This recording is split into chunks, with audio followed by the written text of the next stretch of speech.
there everyone, and welcome to my Amorphage deck profile.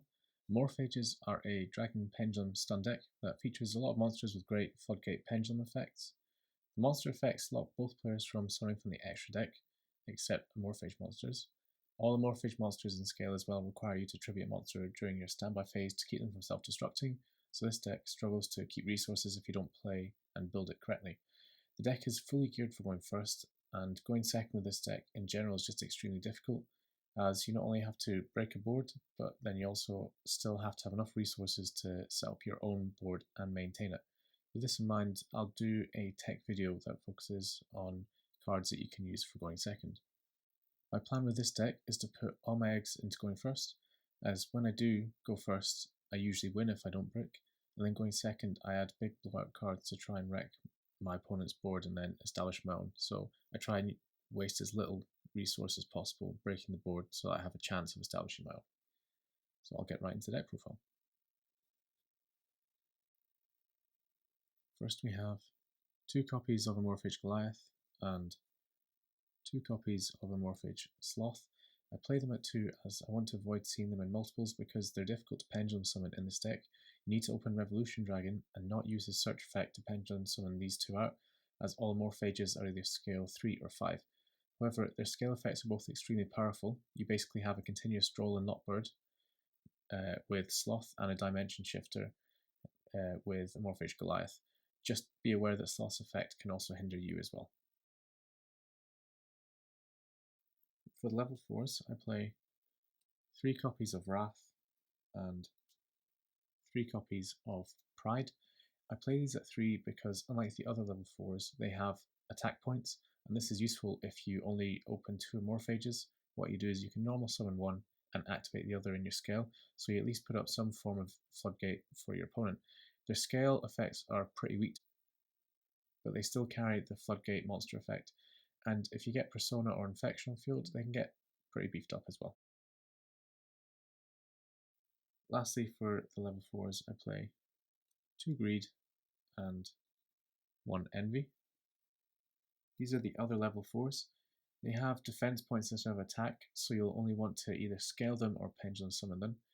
Envy can be nice once you get your scales up, and he also helps you go second, because if you activate him in scale and have an Amorphage on field, then he prevents anyone activating effects as Chainlink 2, which basically means your opponent can't respond to your effects. Greed is really good this format as well against trap decks, as he negates their effects. He can also be used to shut down staples like Imperm or Evenly as well. I want to add that I think you should try and avoid maxing out on your Amorphage ratios if possible.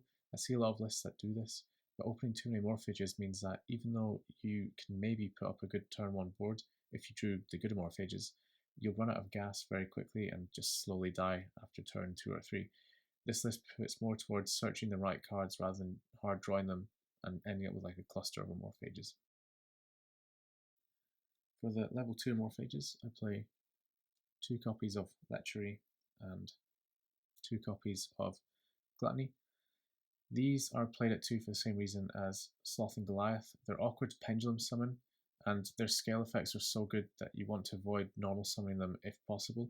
Lechery negates all spells except Amorphage spells, and Gluttony negates all monster effects except Amorphages. So clearly these 2 are incredibly strong. You ideally want to see at least one of them in your scales to really stop your opponent. For the non-Amorphage monsters, I run 3 copies of Odd Eyes Revolution Dragon. This card is a non-once per turn searcher for any Amorphage monster in the deck, so opening multiples of this is amazing. This card is what makes the deck function. It's just an incredible card for the archetype. It is also scale 12, which allows you to summon your bigger Amorphages.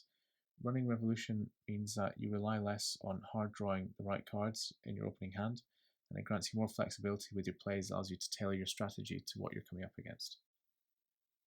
Next we have the 1 copy of All Eyes Phantom Dragon. It's a nice versatile and searchable card for the deck. It's scale 0, which is really nice for summoning Amorphages, and it's easy to summon itself. It can beat over problematic monsters that have a high attack, which this deck does struggle with, and it can negate spells and traps. The last effect becomes more prevalent in games 2 and 3 when your opponent starts siding in things like Lightning Storm and Evenly. Just note that unfortunately you cannot use your scales with this effect, as to negate he has to send the spells or traps to the grave.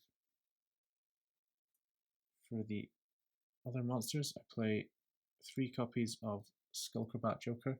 I am using 2 proxies at the minute as I don't have the other 2 after it came off the ban list. But this is played at 3 to search your Revolution Dragon. It just adds even more consistency, and this is the only true normal summon in the deck. If you open multiple, you can pendulum summon the other to use as tribute fodder for your Morphages, so it's not terrible either. He also combos really well with Sky Iris, which I'll explain in a bit. And lastly for the monsters, I play 2 copies of Luster Pendulum, Draco Slayer. Luster Pendulum helps complete your scales by popping a card in your other scale and adding one with the same name to your hand, and Sky Iris also comes well with him too.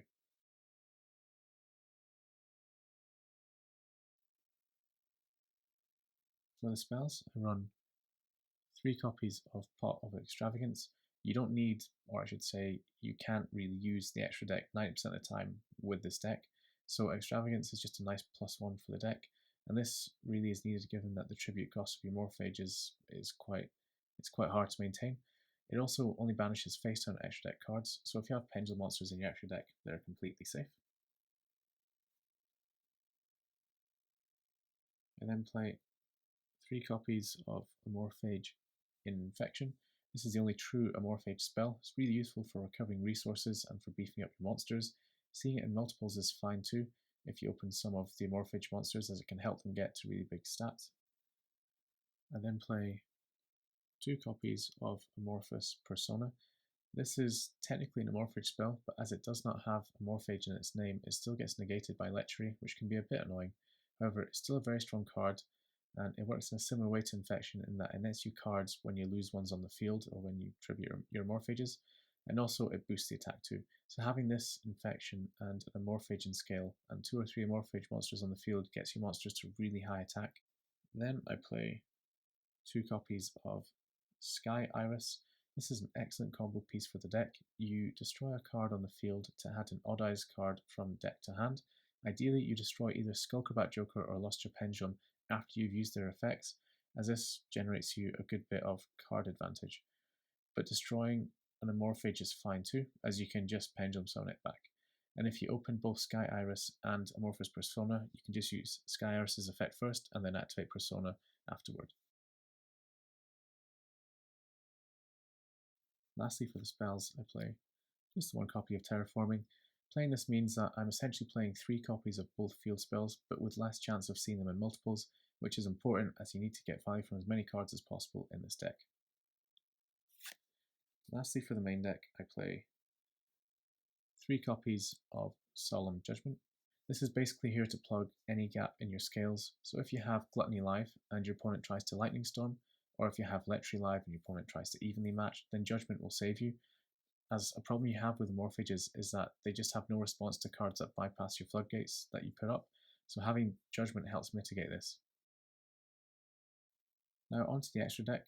Since the Morphage monsters largely prevent you from using this part of your deck, it's not incredibly important, but there are occasional uses for it, so it's important to make sure that you can take advantage of the times where you can access it just to eke out as much advantage as possible. So I play Super Poly targets as I would in my sideboard run Super Poly. I mean, you can mix these up as much as you want, they're not really important. Yeah.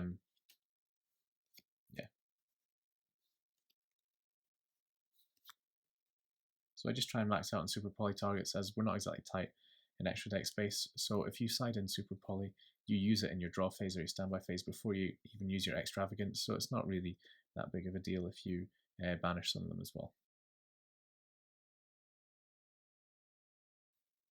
I then play 1 copy of Cyber Dragon Nova and 1 copy of Mechaba. This is for the Dogmatica matchup, lets you summon out the Mechaba, just puts a bit of pressure on the board. I then play number 39 Utopia and Utopia the Lightning.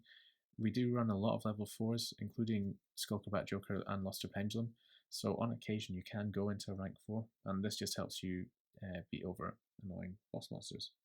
Lastly, I play 2 Link monsters, 1 copy of Gravity Controller and 1 copy of also the Earth Charmer. Gravity Controller is for getting rid of your Utopia monster once you've used it, as you'd want to summon it to the EMZ, or if you get rid of one of your Super Poly targets as well, just to get rid of an annoying monster that can't be destroyed, for example. And also just really good card for your earth monsters, and all Amorphages are earth. Its link arrows are very nice as well, helps you get more monsters out of the extra deck.